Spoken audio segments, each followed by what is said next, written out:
오늘은 22년 9월 6일 서울 강남구 삼성 이문화센터에서 진행된 제20기 강남 외식산업 최고 경영자 과정 개강식에서 코로나 이후 달라진 강남구의 외식 환경 변화 주제로 특강했던 내용을 전해드리려고 합니다. 강남구 교육지원과에서 주최하고 중앙대 사회교육처 미래교육원에서 주관하는 15주차 교육인데요. 앞부분에서 교수님 말씀을 들어보니 벌써 20기가 진행될 정도로 유서 깊은 교육이었고, 존경하는 한양사이버대 김영갑 교수님과 마실 박노진 대표님 등 외부 교육도 충실한 교육 과정이었습니다. 영광스럽게도 개강 특강을 맡아서 부담스럽기는 했지만 저는 원래 상세한 지역 단위로 현상을 보는 것을 선호하기 때문에 서울 강남구 한정으로 자세한 분석을 해볼 수 있어서 좋았습니다. 앞부분 발표는 코로나 이후 국내 외식 산업의 전반적인 변화에 대해 10대 트렌드를 선별하여 진행했고요. 뒷부분은 강남구 외식 산업에 대해 전체 시장 변화와 세부 업종별 변화 등을 살펴본 뒤에 교육에 참여하신 외식업 대표님들의 가게를 하나하나 살펴보면서 장점과 보완점을 짚어봤습니다. 먼저 코로나 이후 국내 외식 산업 트렌드 10가지를 선별했습니다. 지난 빅데이터 외식교육원 개원식에서 원장님이 발표하신 내용이기도 했는데요. 함께 고민하면서 작성한 자료여서 인용하고 첨언하였습니다.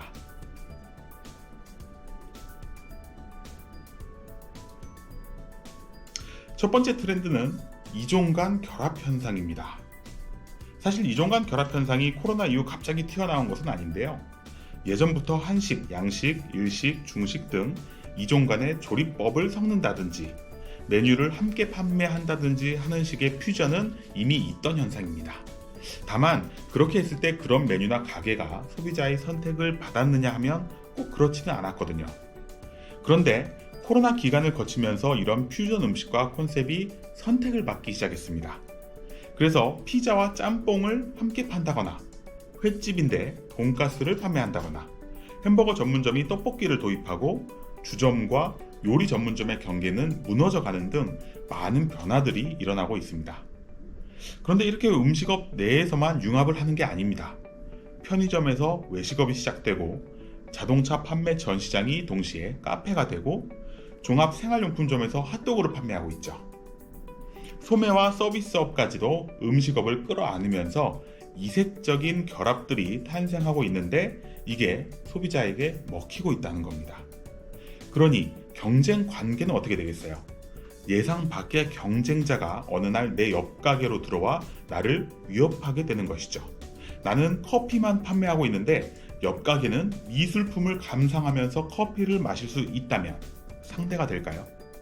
이런 현상을 정확히 이해하고 대처하지 않으면 금세 경쟁에서 밀릴 수 있다는 뜻입니다. 두 번째 특징은 푸드테크의 발달인데요. 이제 외식업 사업장은 각종 기기와 솔루션의 시험 무대가 됐습니다. 이제 예약은 핸드폰으로 하고 주문은 키오스크로 하며 서빙은 서빙 로봇이 하는 시대가 되었습니다. 메뉴판 대신 디지털 사이니지를 쳐다보게 되고 홍보나 마케팅도 전단지가 아니라 온라인상에서 이루어지죠. 모든 게 디지털화되었습니다. 비대면을 특징으로 하는 코로나로 인해 더욱 가속화되었고요. 심지어 메뉴의 원가와 재고를 체크해서 자동으로 발주를 하는 시스템이나 직원의 출퇴근을 자동으로 체크해주는 시스템이나 연말 세무 회계도 자동으로 처리해주는 경영형 포스가 등장을 앞두고 있습니다. 예전에는 얼리 어답터라고 하면 시대를 조금 앞서가는 사람들 정도로 생각했다면 이제 외식업에서 푸드테크의 발달에 따라가지 못하면 도태될 수 있다는 것을 기억하셔야 됩니다.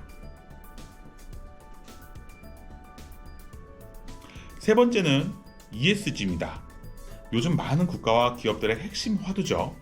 그런데 ESG에 대해서 어떤 이는 지속 가능한 경영 체제, 환경과 사회를 생각하는 상생형 경영 방침 정도로 뭔가 착한 기업 이미지를 떠올리는 경우가 있는데요.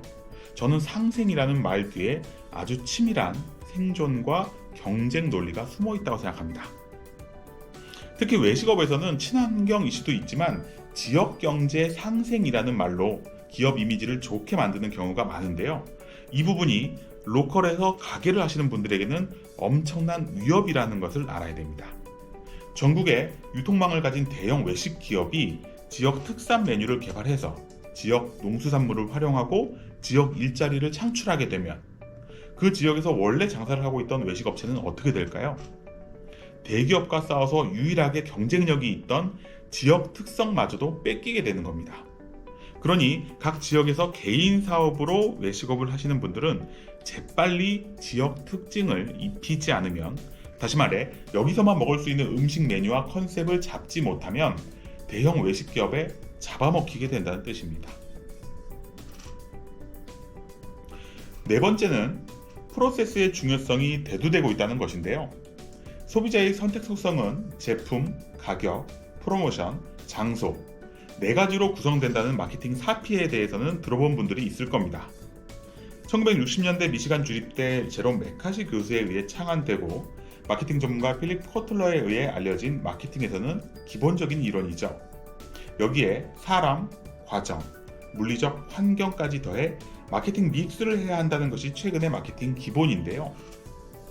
저는 이 이론이 코로나 이후 국내 외식 환경에 적용될 때 가장 대두될 것으로 보는 특징을 프로세스로 규정한 것입니다.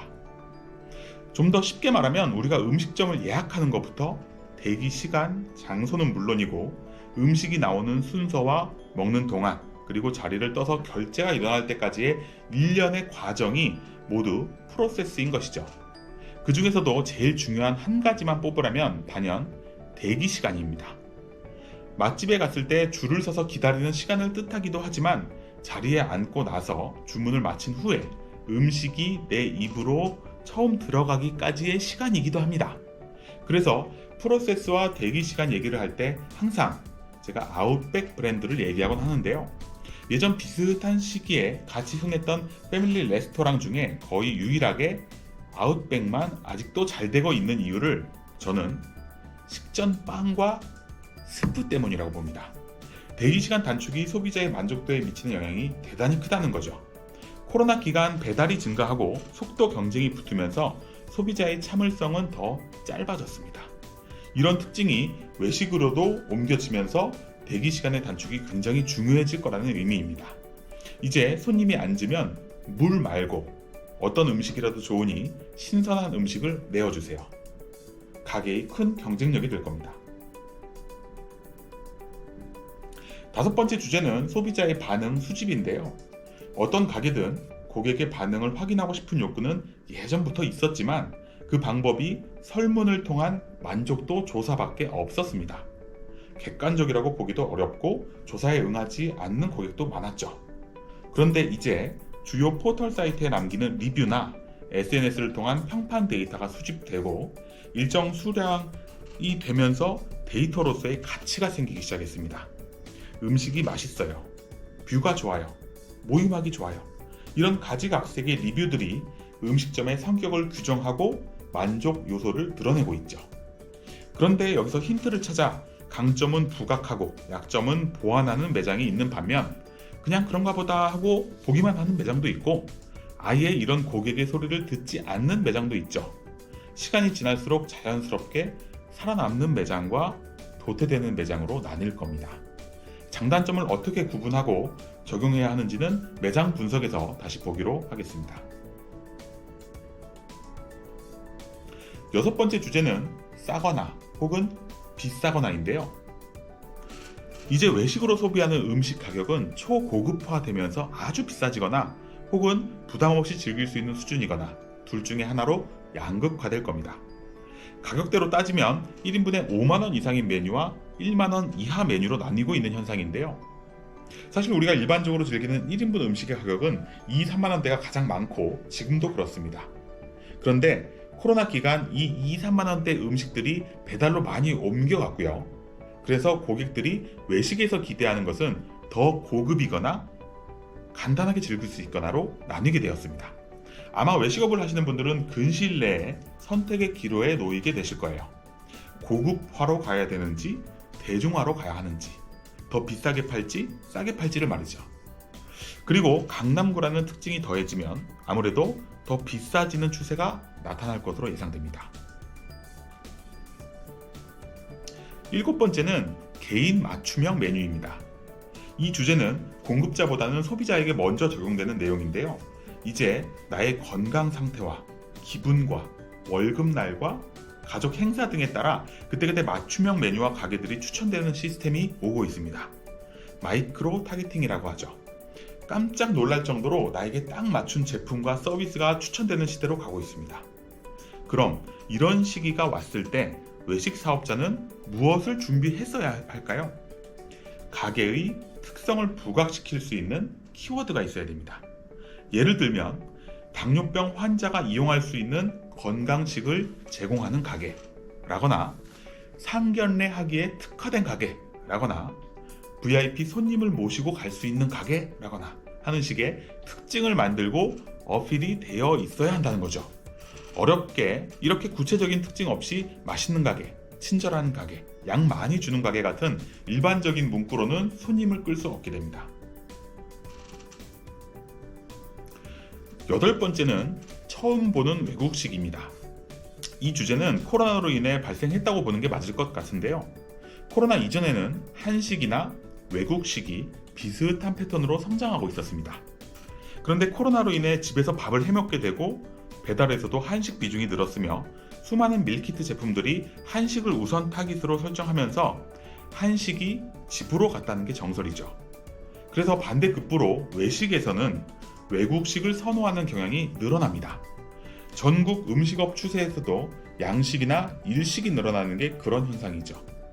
그러다 보니 또 다른 외국식에 대한 수요도 늘게 됩니다. 코로나가 없었다면 지금보다 더 대중화되었을 대만식을 비롯해서 프랑스식, 스페인식, 멕시코식 등 이색적인 가게들이 계속 늘어나고 있습니다. 같은 상권에 이런 이색적인 가게들이 등장해서 손님을 끌게 될 때 과연 내 가게는 어떻게 대응할 것인지 고민이 필요하겠죠. 한식집을 운영하는 분이라면 좀 더 한식의 맛을 살리는 방향으로 결정할지 아니면 퓨전식을 준비할지 또는 제2, 제3 브랜드를 새롭게 준비할지 등을 말입니다.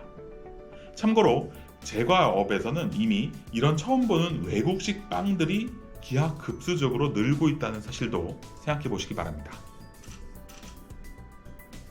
9번째는 체류 시간의 중요성이 늘고 있다는 겁니다. 고객의 경험이 중요해진다는 얘기는 이미 여러 번 들었던 내용일 겁니다. 신세계, 현대, 롯데와 같은 대형 유통점들이 몸집을 더 키우면서 대형화를 넘어선 초대형화로 간다거나 앵커 시설이 다중으로 더해지면서 복합 앵커로 가는 것도 모두 고객이 하루 종일 머무를 수 있는 다양한 기능을 한 공간에 배치하기 때문인데요. 외식업에서 체류 시간을 늘리는 방법은 어떤 것이 있을까요? 일단 체류 시간을 늘리기 위해선 체험의 공간이 있어야 되는데 체험 공간은 매장에 진입하기 전부터 식사를 마치고 나가는 순간까지 부분 설정할 수 있습니다. 우리 매장은 가게가 작아서 그런 별도 공간을 만들기 어려운데요?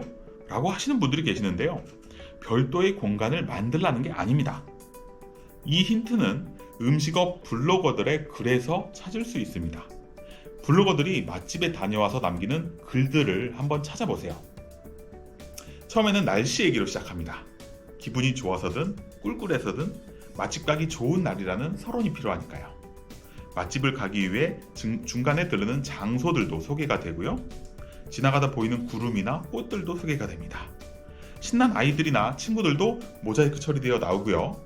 그러다 맛집 주변에 오면 주변 전경부터 간판, 입간판, 출입문, 주차장, 심지어 키오스크 같은 대기 시스템까지도 소개가 돼요.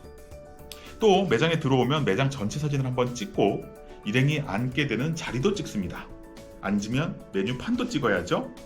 주류나 음료, 간단한 주전부리가 나오면 이런 것들도 찍어야 됩니다. 그러다 밑반찬이 나오고 불판도 찍어야 되고요. 특이한 문구나 센스 있는 물수건, 휴지, 수저통이 있어도 찍습니다. 그러다 메인 요리가 나오면 여러 번 다각도로 찍어야 되고요. 다양한 방법으로 맛이 소개됩니다. 그러다 사장님의 서비스나 구수한 인심도 소재가 되죠. 다 먹고 나오는 길에 판매하는 뻥튀기나 김치도 또 소개가 됩니다. 다음에 또 올게요. 안녕 하고 끝이 나죠. 어떠신가요? 고객에게 체험을 줄 수 있는 재료가 너무나 많죠. 공간이라는 게 물리적 공간을 뜻하는 게 아니라 메뉴판을 센스 있게 만드는 것조차도 고객에게 체험 시공간을 만들어주는 거란 뜻입니다. 재미있는 병따개만 구비해 놔도 고객에겐 체험이 생기는 거니까요. 어렵게 생각하지 말고 간단한 것부터 찾아보시기 바랍니다.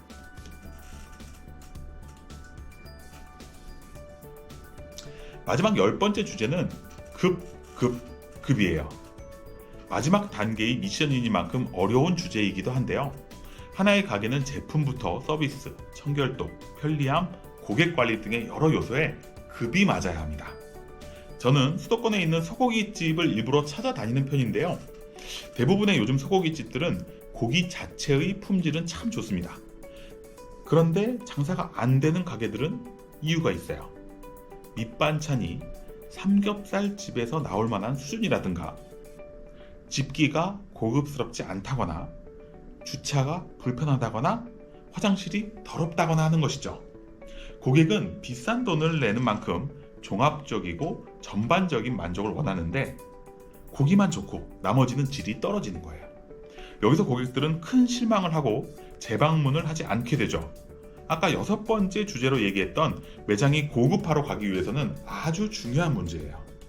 제품 자체는 당연한 얘기고 인테리어, 직원 교육을 통한 친절도 향상, 청결도, 신선도, 편리함, 급이 맞는 밑반찬과 주류, 음료의 구성 등이 모두 갖춰져야 됩니다.